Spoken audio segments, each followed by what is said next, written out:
Hello friends, welcome to my Guardian Raid guide covering Hanumatan. Hanu is probably the only Guardian that needs quick fast tips to be more efficient in your clear speed in the fight. Also saving unnecessary battle items may get thrown. Since this daily content is rather not that difficult, the guide will cover only quick tips to get you guys comfortable fighting this daily Guardian. If you need some more details, you can access the detailed written guide made by my friends at Mobalytics. Hanumatan is a 1540 daily Guardian raid and is one of the most fun daily Guardian in Lostark. This is because he provides you various buffs to aid your battle. There are total 3 buffs if you break his armor. First phase leg armor break gives 50% movement speed, second phase helmet break gives 10% cooldown, and third phase gauntlet break gives 10% attack speed. There are also debuffs, but essentially a buff. Every time you hit the Guardian, you will get a stack of weakness exposure, where each stacks will provide 1.2% more damage taken, but crit rate is increased by 1%.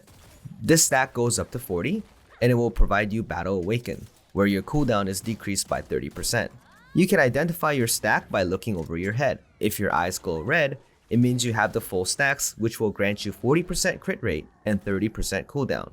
However, if you get hit, you will lose stacks, and some patterns make you lose more stacks as well. In essence, the better you play, the more rewarding your DPS will be. This Guardian has total 3 phases, and each phase has a mechanic and phase ending mechanic as well. Meaning if his HP passes further than the phase required, he will execute the previous phase's ending mechanic, but skipping the phase mechanic.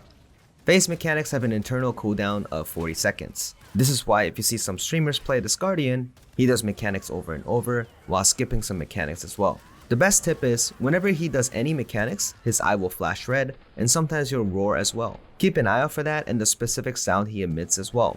Each of these eye glowing mechanics will give you a chance to break his armor if it isn't broken for the set phase. If his phase passes without breaking his armor though, he will keep the armors intact for the whole fight. And having at least one armor piece will cause him to emit an almost death damage attack at the end of third phase. So it is very crucial to destroy his armor.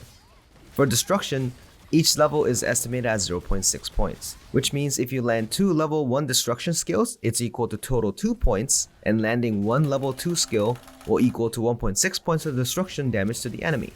This is important to know because when Korea had Hanu for the first time, there were many arguments about how many destruction bombs are needed to safely destroy his 3 armors. As you can see here, his first phase only requires 4 points and 6 points for second and third armor. So if all 4 party members provide at least level 2 worth of destruction skills, you can destroy his armor every time.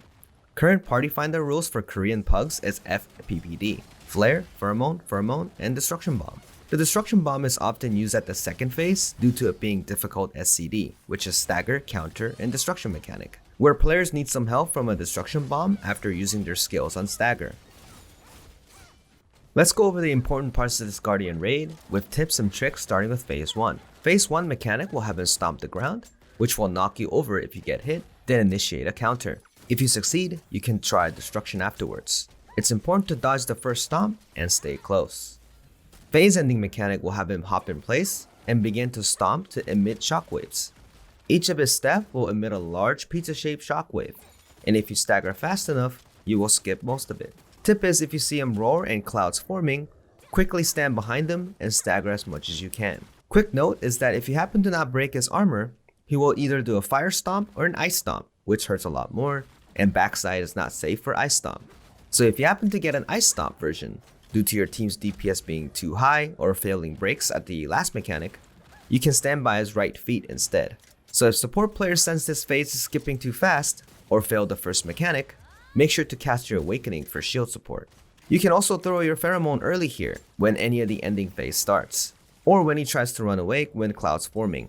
The animations are exactly the same for both runaways. Phase 2 mechanic will have him prepare a Spirit Bomb. You cannot attack him at this time, or he will instantly drop his Spirit Bomb. It's like the Valton Ghost Retaliate pattern. Stay close to him and he'll eventually glow blue for a counter attack. If someone trolls and attacks, the Spirit Bomb will pulse and the ground will be emitting a lot of rings. So you need to run away very far away or need support shield to survive the hit. Phase 2 ending mechanic here is where most pugs in Korea still die, and you'll see this most often if you do it daily. So I will cover this a little bit more in detail. Hanumatan will stab the ground and create series of blasts coming towards him. You will need to stagger him while dodging these blasts and counter him afterwards to destruction. When his armors are broken, his initial stab is a plus shockwave. followed by line of blast that starts from his head position. This will rotate clockwise. So all you need to do is stand in the diagonal position and stagger him to succeed this mechanic. Problem comes when his armors are not broken. This often happens to overgeared parties as well because it skips the Spirit Bomb mechanic. He has two variations if his armors are intact. Supports can use their Awakening here if possible. Fire version is a small double ring shockwave first, followed by plus blasts based on his head position. So you will need to dodge the ring shockwave first, then position yourself at the diagonal position from his head, then move to plus position afterwards for the second explosion. How I do it is I move to the previous explosion point. Ice version is where it causes most people to die, due to each blast causing slow. The double ring shockwave is much bigger, followed by two cone-shaped blasts coming from his head position, rotating clockwise. This cone blast's hitbox is much larger than the animation, so for the ice version, it is crucial for you to stand close to his sides for the first blast and rotate while you stagger. People often throw whirlwind or destruction bombs here due to skills being on cooldown from staggering and increased destruction point requirements. Phase 3 mechanic starts as he roars while pounding his chest. He will proceed to grab. If he misses the grab, the mechanic is skipped. But if he grabs someone, he will smash the player 3 times on the ground and proceed to glow blue for counter. Wait for the 3 poundings first because the AoE hits will stutter you.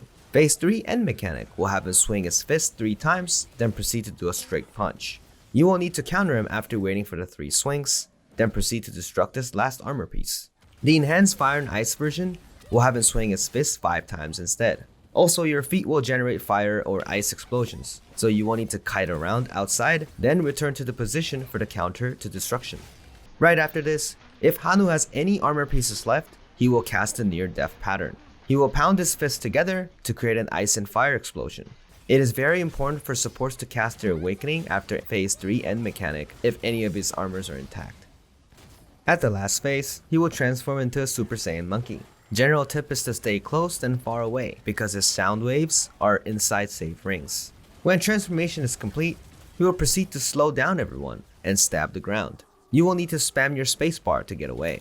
Also note that your debuff is changed to a white eye. This is the same as crit buff, but your damage taken is increased to 2% from 1.25% per stack.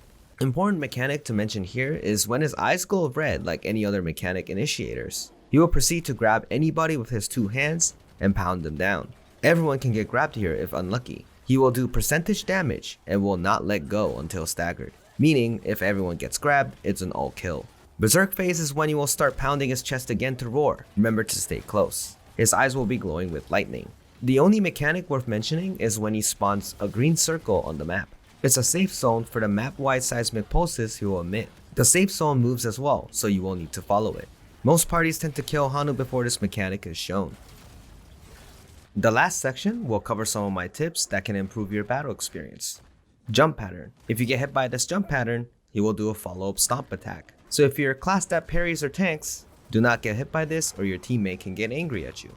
Running away. At every runaways, you have to stay far away until he lands. His landing impact hurts. Second phase lasers. So if you get hit by this first set of lasers, even at least 1 tick, he will do a follow-up blast. Supports and gun lancers can get hit here on purpose to extend this pattern for more DPS opportunities.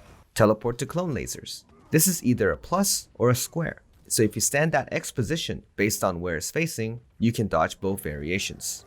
4 phase, 4 hops. This is what kills most pugs. He hops in place 4 times while aiming at the aggroed person. If this person is an entropy class, the monkey will keep rotating, which will cause other players to get hit to their death. So it is crucial to stand a little bit away from his head position to not cause total chaos.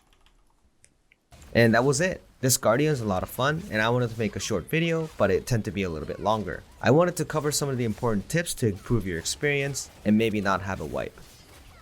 If you want to know even more details, you can check out my friends at Mobalytics with their written guide to the Guardian raid Hanumatan.